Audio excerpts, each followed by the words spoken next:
In this video, we're going to break down why an accurate home valuation is so important, why the automated home valuations are almost never accurate, and how with a great pricing strategy you can get more money for your home. So stay tuned. My name's Robin. I'm with Oceans Realty, and I've been selling homes here in South Florida for over 20 years. So if at any point during this video you have any questions about the local market, drop them in the comments below. Give me a call, 754-307-7123, or you can always reach us directly at mlsfloridahomesearch.com. Home valuation. Automated home valuation, comparative market analysis. They're both an opinion of value, but which is right for you? When we talk about opinion of value, we're talking about what might your home sell for if it were listed for sale in today's market. It's really a snapshot in time. Values change over time. They can increase or decrease. What's really important though is the condition, the features, and amenities your home has. So let's keep that in mind as we decide what's right for you. Automated home valuations, what are they? They're computer-driven models that rely on data from property databases. That's where it derives its opinion of value. The good, the bad, the ugly. The good, it's fast. The bad, it assumes all properties are in similar average condition. Why? Computer-driven models have no knowledge of the particular property, so they're unable to make any adjustments whether they're good or bad. The ugly. Solely relying on this information from a computer-driven model, whether you're buying or selling, could be detrimental. As a seller, you might be leaving money on the table, or you may be overpricing your home, which wouldn't be good either. And as a buyer, you don't want to overpay for a home, but you want to make sure if it's a home that you want, that you're making a proper offer so it gets considered. And what do we recommend? In both cases, whether buying or selling, we recommend a comparative market analysis, which we're going to get to next. Comparative market analysis, what is it? It's an opinion of value that's arrived at by a human being, taking into consideration many factors. Let's talk about how we arrive at that value. First, we're looking for comparable sales, also known as comps. We're looking for 3 of them. And what makes a good comp? It's a home that sold within the last 3 to 6 months, preferably the last 3, that's very similar to the subject home. It should be, if we can, in the same neighborhood or within a 1-mile radius of the subject home. Next, we're going to pinpoint the differences between the subject home and the comparative homes, and we're going to make adjustments to the comparative homes to make them as equal as we can to the subject property. What sort of things might we make an adjustment for? Number of bedrooms, number of bathrooms, garage, no garage, carport. Maybe a waterfront home, an ocean access waterfront home, a pool home, a home that backs to a major highway, a home with a new roof, maybe a home without a new roof, maybe a home with impact windows and doors. These are just a few of the things we may make an adjustment for. Determining value. We take our adjusted comparative sales, we're going to take our local knowledge, and we're going to see what's trending in the market.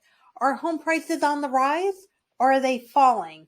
All this information we're going to pull together and determine an opinion of value for a particular home. And that's how we do it. Now we need to talk about how an inaccurate home valuation can be very costly. The obvious, underpricing your home.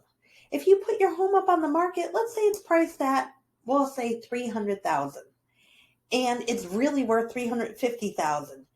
Now you still get multiple offers. People are bidding up the property and they get up to $325,000. Wow, you think you've scored, you think you won because everyone bid higher than what you were asking.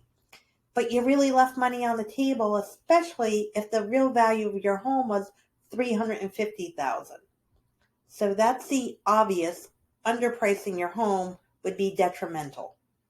Now, the reverse side, overpricing your home. Within the first few days, that's when you get the most traffic to see a home. So you may have people coming and going. They take a look at your home and they're out the door. They think that you're so overpriced that you're never going to have a meeting of the minds to get that home sold, even if they love it. So what happens to an overpriced listing? It sits on the market, and what? People then assume something's wrong with it. Why is this beautiful home in the pictures not selling? There must be something wrong with it. Usually it's condition, location, or price. If you have a home that's in great condition, in a great location, it's got to be price. So keep that in mind. What happens even further down the road? Now you got to compensate. Why are people not coming out to see my home anymore? I'm going to drop the price. So you drop it by $3,000, $5,000.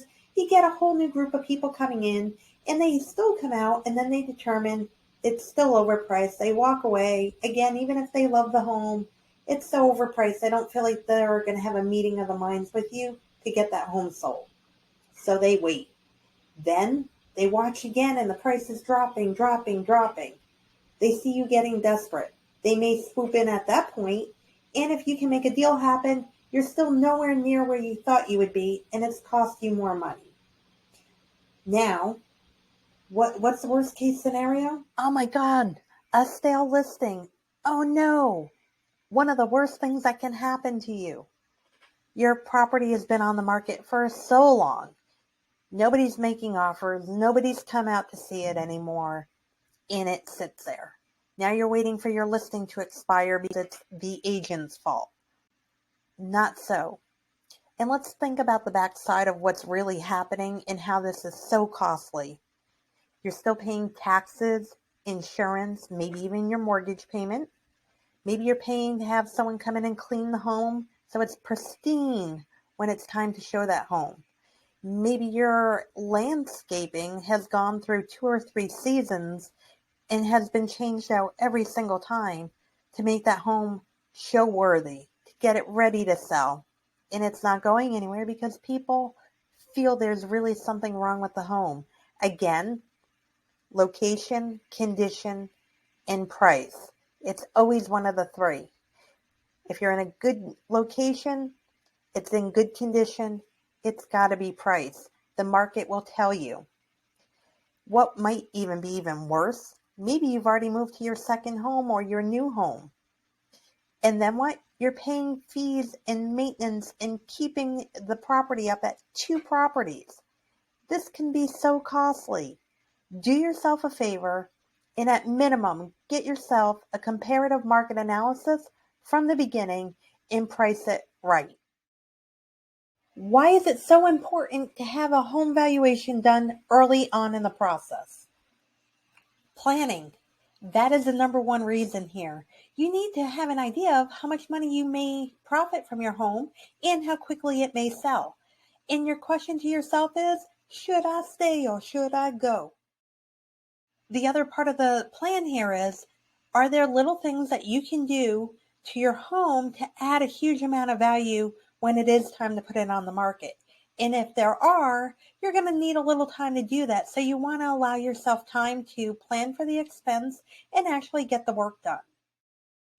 Oh, and before I forget, if you would like us to prepare a free market analysis for you, go ahead and drop a comment below. How does a home valuation impact your search for your new home? Well, by having a home valuation, you're going to have a good idea of what your home might sell for in today's market. So from there, you're going to go ahead and deduct if you owe anything on your home to pay off your mortgage. And you're going to have an idea of what your closing costs might be. So you're going to go ahead and deduct that, and then you'll have a net number of what you can use to understand what can you afford to buy for your next home. You're going to have an idea of how much money you have left for a down payment and your closing cost, and possibly any money to put into your home or into your bank account. How to increase the value of your home? This one's an easy one. Get a comparative market analysis by a real estate agent, and they're going to be able to give you tips on what to do and what not to do to maximize the profit on the sale of your home. So where do we begin? Let's start with curb appeal. So there's a lot of little things we can do that don't need to cost a lot of money or time to increase the value of your home. So let's start with things like pressure cleaning, your driveway, your sidewalk, your front doorstep, your roof, maybe even the outside of your house, or you might even want to paint the outside of your house. It'll add a nice, fresh, clean look. Don't forget to seal and caulk the windows and doors. Then, what else can we do? Landscaping. We want a nice green lawn, and going along with that, make sure your sprinkler system, if you have one, is in working order. What else can you do? Have your trees trimmed, your hedges trimmed, add some mulch, some new plants, some colorful new flowers. You want to make sure your front is warm and welcoming. Moving inside, cleaning from top to bottom. Where do we start? Let's start with the floors. Maybe you have tile floors, and if you do, consider having them cleaned and sealed as well as a grout. In addition to that, if you've got carpet or maybe some other type of flooring, if necessary, consider having it professionally cleaned, and if needed, go ahead and replace it. Walls, ceilings, and moldings, make sure they're clean and of a neutral color. And if they're not, go ahead and make some touch-up or repaint if necessary, and add a whole fresh clean look to your home. Okay, your kitchen and your bathrooms. You're going to want to spend a lot of time making sure this is perfect. Let's start with the kitchen. Your floors, your ceilings, your cabinets, your countertops, your appliances, they need to be impeccable. They need to be clean from inside and out. Make sure someone could feel like they would eat off the floor in your kitchen. Your bathrooms, your vanity, your toilet, your tub, your shower. Make sure your grout is cleaned and sealed.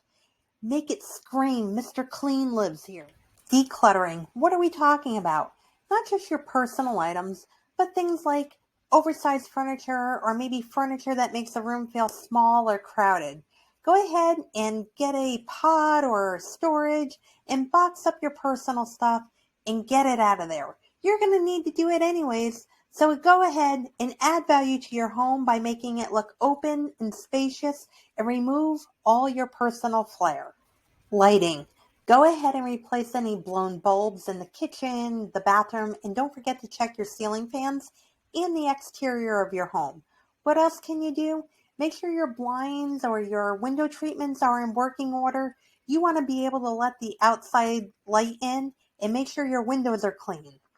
And if you have a room that's, consider adding a floor lamp to add light. What else might we consider?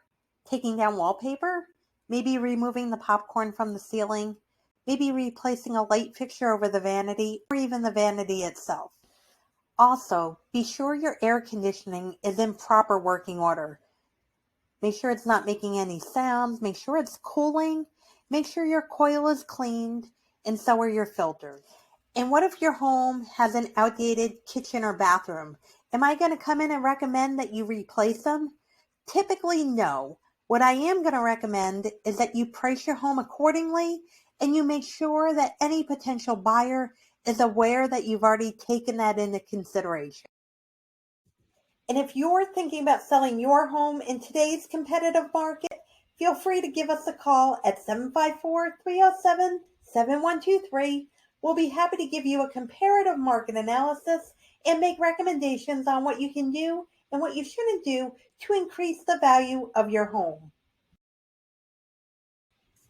I hope you got some value out of this video, and if you did, check out some of our other YouTube videos. We have them listed in the description below.